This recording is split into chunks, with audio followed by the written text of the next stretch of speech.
Cari guru privat atau bimbel online yang biayanya terjangkau. WA saya di 0856 9400 4148.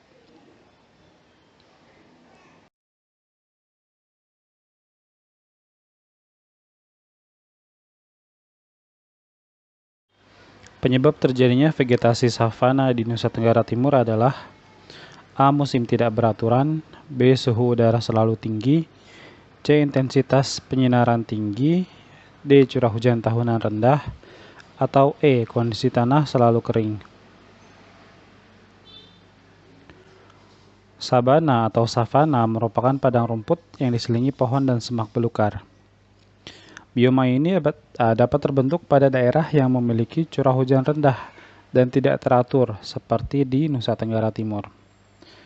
Jadi jawabannya yang D. Penyebab terjadinya vegetasi savana adalah karena curah hujan tahunan rendah. Pemanfaatan sumber daya air sungai untuk menghasilkan energi perlu dikembangkan di Indonesia karena A. Topografi kasar dan curah hujan tinggi, B. Curah hujan tinggi dan ukuran das besar, C. Jumlahnya banyak dan tersebar merata, D. Ketinggian bervariasi dan beraliran deras, atau E. Debit aliran besar dan banyak air terjun.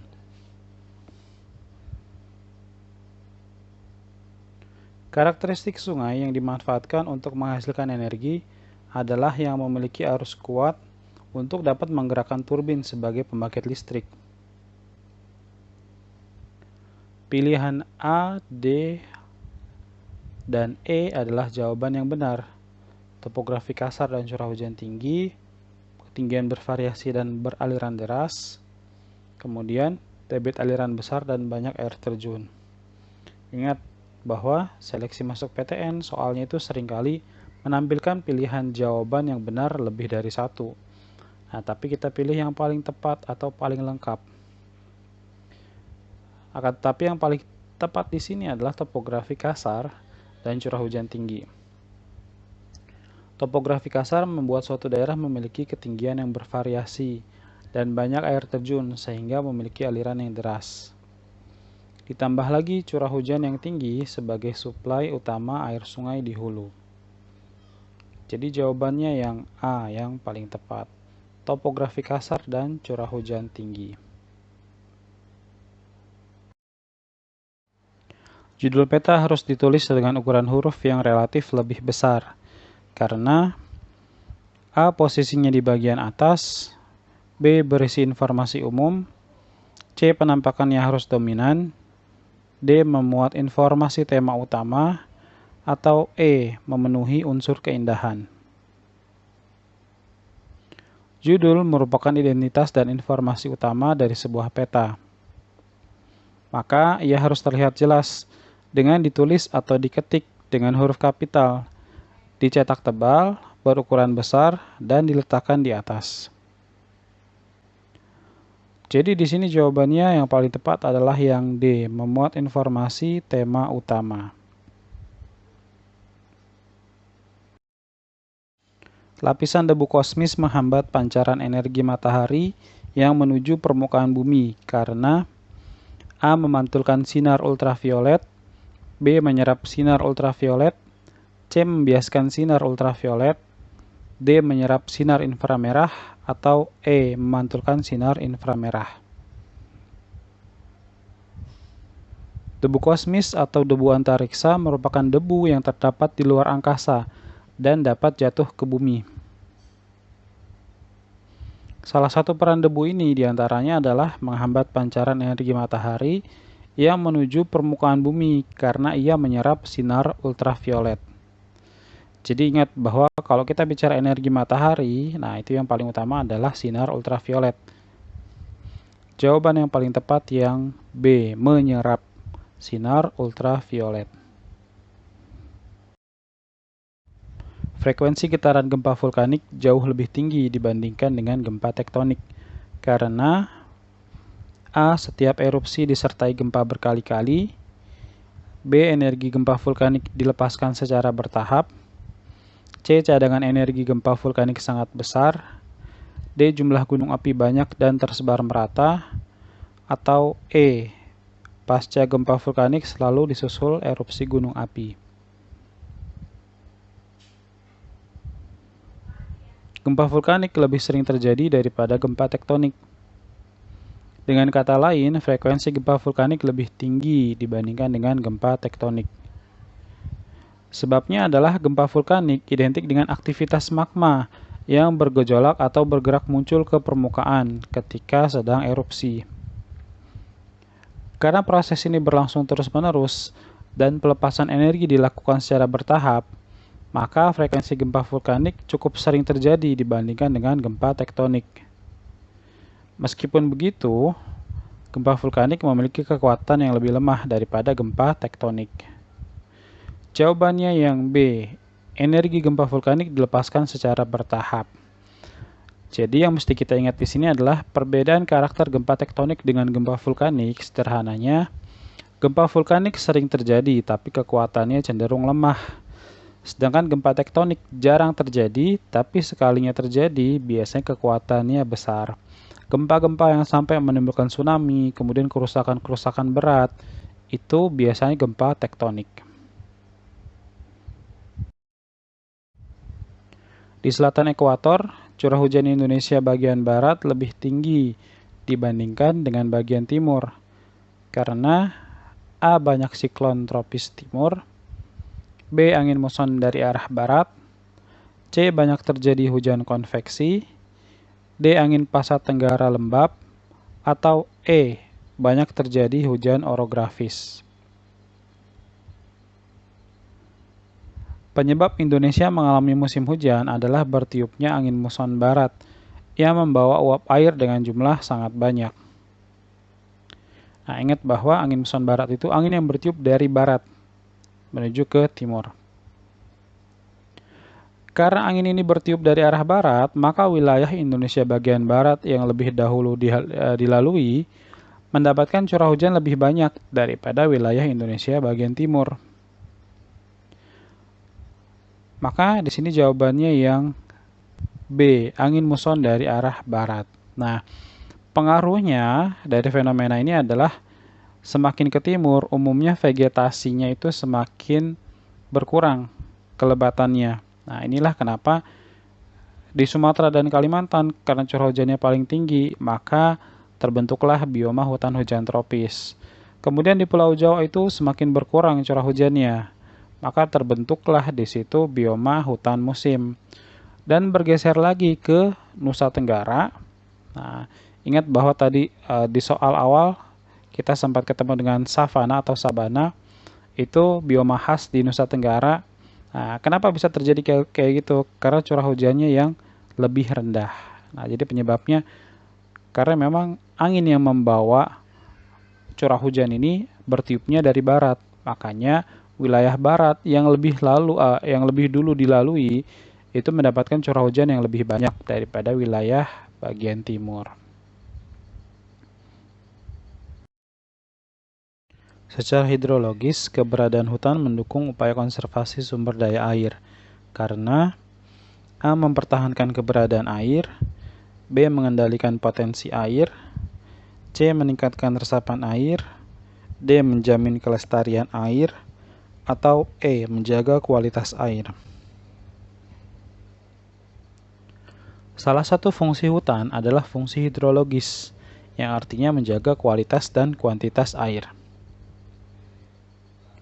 Semua pilihan jawaban di atas benar, namun yang paling tepat adalah yang D. Menjamin kelestarian air berarti menjaga keberlangsungannya, baik secara jumlah atau kuantitas, dan mutu atau kualitas. Termasuk juga fungsi di dalamnya mempertahankan keberadaan air, mengendalikan potensi air, meningkatkan resapan air, dan menjaga kualitas air. Jadi jawabannya yang D, menjamin kelestarian air. Lagi-lagi kita ketemu soal yang pilihan jawabannya bahkan di sini semuanya benar ya. Semuanya benar, nah, maka kita pilih yang paling tepat atau paling lengkap. Yang paling lengkap adalah menjamin kelestarian air. Karena kalau kita bicara kelestarian, jumlahnya terjamin dan kualitasnya juga terjaga.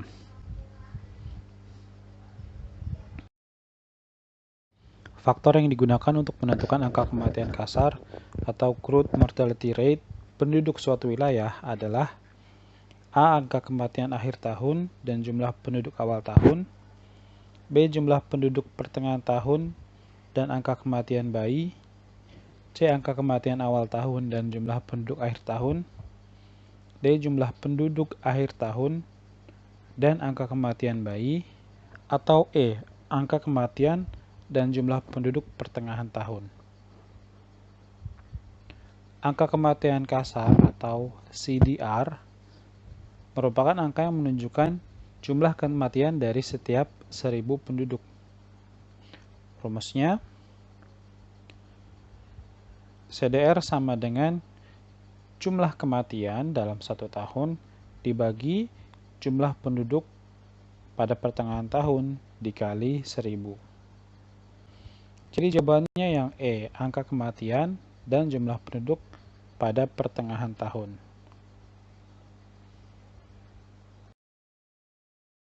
Salah satu dampak global warming yang lebih merugikan Indonesia dibandingkan dengan negara lain di daerah tropis adalah A. Musim hujan tidak beraturan, B. Cuaca ekstrim sering terjadi, C. Kenaikan permukaan air laut lebih tinggi, D. Banyak pulau yang tenggelam, atau E. Frekuensi banjir meningkat.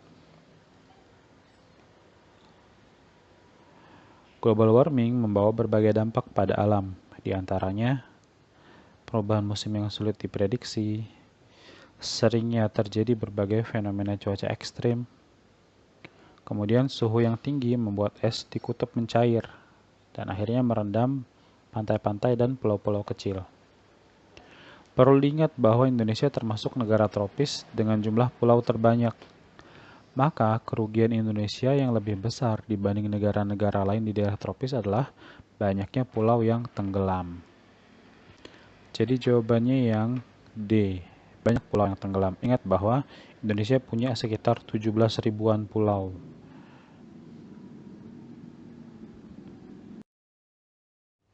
Prinsip korologi yang memadukan prinsip persebaran, interrelasi, dan deskripsi merupakan ciri dari geografi modern.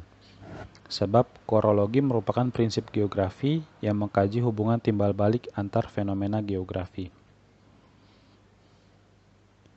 Nah, perlu diingat bahwa prinsip dalam geografi ada 4, yaitu distribusi atau persebaran, kemudian interrelasi atau keterkaitan, dan juga deskripsi atau penggambaran. Dan yang terakhir korologi. Korologi adalah gabungan dari semuanya. Di sini pernyataannya benar. Prinsip korologi merupakan gabungan dari prinsip distribusi, yang tadi artinya persebaran, kemudian interrelasi yang artinya keterkaitan, dan deskripsi yang artinya penjelasan atau penggambaran. Nah, prinsip korologi ini merupakan ciri dari pandangan geografi modern yang memandang suatu permasalahan secara komprehensif atau menyeluruh. Nah, tapi di sini alasannya salah. Yang mengkaji hubungan timbal balik antar fenomena geografi adalah prinsip interrelasi dan konsep interaksi interdependensi. Maka jawabannya C, karena pernyataannya benar tapi alasannya salah. Rencana pendirian pabrik semen di suatu wilayah memerlukan peta geologi dan peta jaringan transportasi. Sebab pabrik semen harus dekat dengan sumber bahan baku dan memiliki kemudahan dalam memasarkan hasil produksi. Di sini pernyataannya benar. Semen merupakan produk yang terbuat dari bahan mentah berupa batu kapur. Industri semen termasuk industri yang harus dibangun mendekati bahan baku, karena bobot bahan mentah lebih berat daripada bobot produk jadi. Maka untuk menentukan lokasi yang tepat, perlu data dari peta geologi untuk melihat sebaran jenis batuan, dan juga peta jaringan transportasi untuk memperhitungkan aspek strategis suatu lokasi. Dan di sini alasannya juga benar. Seperti yang sudah disebutkan di atas, bahwa pabrik semen harus berlokasi dekat dengan bahan baku. Sebabnya adalah batu kapur sebagai bahan baku bobotnya lebih berat daripada si semen sebagai produk jadi. Nah, di sini kedua kalimat benar dan berhubungan sebab akibat. Maka jawaban yang kita pilih adalah A. Perkembangan kota ditentukan oleh jumlah penduduk desa-desa di sekitarnya. Sebab penduduk desa sangat menentukan arah dan kecepatan perkembangan suatu kota. Di sini pernyataannya salah, alasannya juga salah. Kenapa?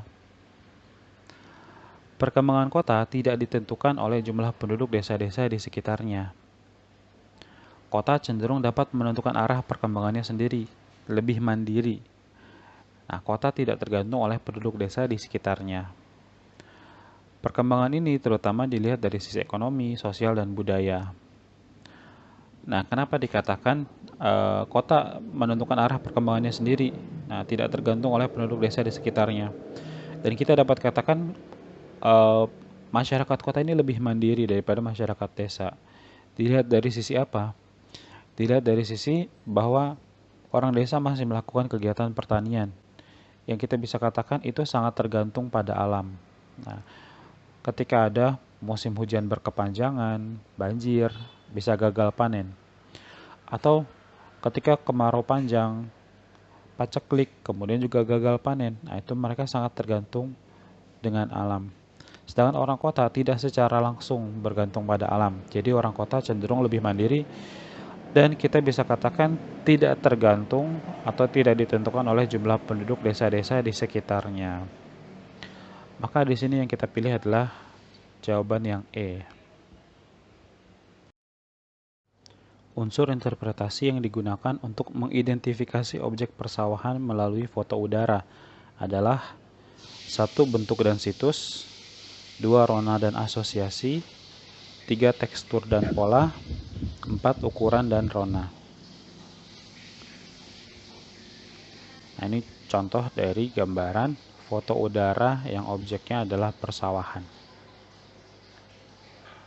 Pada interpretasi foto udara, objek persawahan akan memperhatikan unsur-unsur sebagai berikut. Yang pertama, bentuk. Nah, karena sawah memiliki bentuk yang khas, biasanya berbentuk kotak. Kemudian situs. Lahan pertanian berupa sawah paling cocok dibudidayakan pada daerah dataran rendah. Dan ada rona. Tingkat kecerahan sawah akan berubah seiring pertumbuhan padi. Sawah yang baru ditanam akan berwarna gelap karena didominasi air dan padinya masih hijau. Sedangkan sawah yang siap panen akan berwarna cerah karena dia kering dan padinya berwarna kuning. Berikutnya ada asosiasi. Nah, pada umumnya sawah memiliki sumber irigasi dari sungai. Maka ini menjadi keterkaitan antara dua objek tersebut, yaitu antara sawah dengan sungai. Berikutnya ada tekstur. Nah, tekstur di sini kasar atau halusnya objek ya. Tinggi padi pada sawah umumnya selalu seragam, maka ini membuat teksturnya menjadi halus. Selanjutnya ada pola. Nah, selain bentuknya kotak, sawah juga biasanya membentuk pola yang berpetak-petak. Kita lanjut, berikutnya ada ukuran. Ukuran sawah biasanya tidak terlalu besar jika dibandingkan dengan objek lain seperti gunung misalnya, dan juga tidak terlalu kecil jika dibandingkan dengan objek seperti pohon. Maka kita pilih yang E, karena semuanya benar, semuanya bisa masuk ya. Dalam mengamati objek berupa sawah, unsur interpretasi yang diperhatikan itu bentuknya dilihat, situsnya dilihat, rona, asosiasi, tekstur, pola, dan ukuran.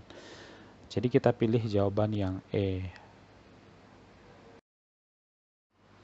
Karakteristik wilayah yang mencirikan wilayah fungsional adalah 1. Menunjukkan kondisi fisik tertentu, 2. Merupakan wilayah yang dinamis, 3. Merupakan kawasan homogen, 4. Umumnya berada di pusat kota. Wilayah fungsional atau wilayah nodal merupakan wilayah yang heterogen dan dinamis. Contoh wilayah fungsional adalah kota seperti Jakarta atau kumpulan kota seperti Jabodetabek. Maka di sini kita pilih yang C, 2 dan 4. Merupakan wilayah yang dinamis dan umumnya berada di pusat kota.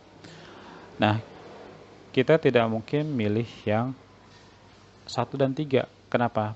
Nah, terutama yang nomor 3 merupakan kawasan homogen. Kawasan homogen jelas itu adalah ciri dari wilayah formal. Jadi kita perlu ingat wilayah itu ada dua jenis, ada formal, ada fungsional. Formal itu disebut juga wilayah uniform, wilayah yang seragam, homogen. Sedangkan wilayah fungsional ini wilayah yang heterogen, wilayah yang beragam. Dan tentu saja dengan keberagaman ini menjadikan wilayah tersebut dinamis dan tidak menunjukkan kondisi fisik tertentu. Yang menunjukkan kondisi fisik tertentu biasanya adalah daerah-daerah yang masih didominasi oleh aspek fisik yang sifatnya masih alami, begitu ya. Nah, sedangkan yang kita temukan di kota sebagai wilayah fungsional itu tidak ada kondisi fisik tertentu. Artinya apa? Artinya semua kenampakan atau bentang alam itu sudah didominasi oleh kondisi yang sifatnya sosial atau budaya gitu.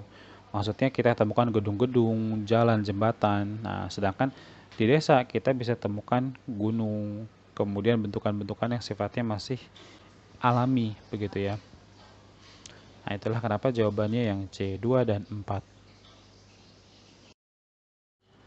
Perlakuan manusia pada lingkungan yang mengakibatkan terjadinya bencana adalah 1. Berkebun sayuran di lereng pegunungan, 2. Budidaya hutan tanaman industri, 3. Pembangunan rumah sepanjang sungai, 4. Pengembangan agroforestry.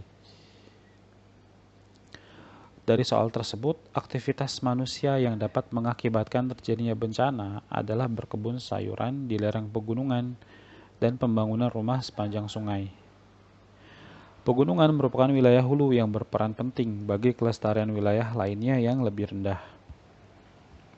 Wilayah hulu seharusnya dibiarkan atau dilestarikan sebagai hutan, karena memiliki berbagai fungsi yang dapat melestarikan lingkungan, baik secara hidrologis atau air, kemudian orologis, mencegah longsor, klimatologis, menghasilkan oksigen dan meredam suhu, dan fungsi-fungsi lainnya. Jika hutan digantikan dengan perkebunan sayur, maka dapat mengakibatkan bencana, terutama longsor. Pembangunan rumah sepanjang sungai juga tidak seharusnya dilakukan. Aktivitas manusia akan menghasilkan limbah yang dapat mengotori sungai. Selain itu, lokasi tersebut juga berbahaya karena dapat mengalami banjir apabila curah hujan tinggi. Maka di sini kita pilih jawaban yang B, 1 dan 3. Berkebun sayuran di lereng pegunungan dan pembangunan rumah sepanjang sungai.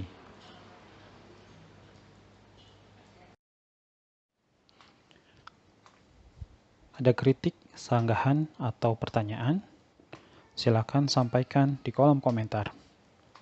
Terima kasih.